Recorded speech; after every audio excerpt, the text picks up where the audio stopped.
and a fool! You know, you never really hear insults like that anymore. Why not? It has some pizzazz, it has some class to it. Thor.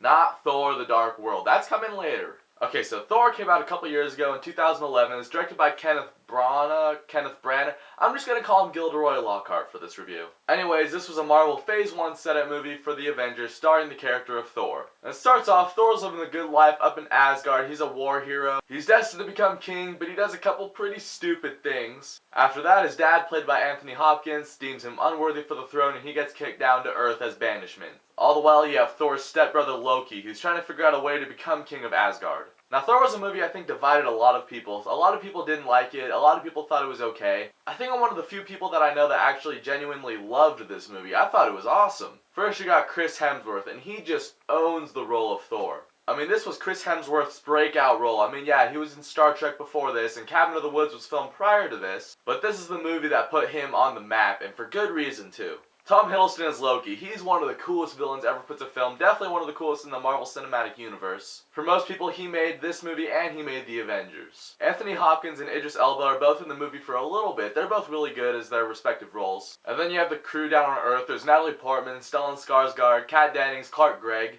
I mean, the cast all around in this movie was great. Some people had problems with Kat Dennings, I personally didn't. There's also a small cameo of Jeremy Renner playing Hawkeye. Not a lot of people know that. I actually didn't until after the Avengers came out. I have a friend who thought this movie was really lame. I asked him why he thought it was lame. His response was, Thor spends so much time on Earth, there's barely any action, he's busy being a human when he could be busy being a god. And I really have to agree with him on that, but that's kind of what I liked about the movie. You see Thor, who's this massive god, being brought down to the level of a human, which also makes it for some great comedy in the movie. But I mean, you know, when he hits his lowest low, you know the scene I'm talking about if you've seen the movie. You really feel for him, and that's really what connects you with the character. In Thor the Dark World, I would like to see him kick butt more, but for this movie, as a human being, he was awesome. Plus then, if there's too much action, then it kind of just ends up like Man of Steel, which was still good, I like the movie. But then it just becomes too much action, and then it's just not as special when you see it. I think they were able to find a really cool balance. Like when Thor gets his powers back at the end of the movie and he's going up against the Destroyer doing his little hammer thing. That scene was awesome. He's in the tornado reflecting back all of like the fire that the guy's shooting at him.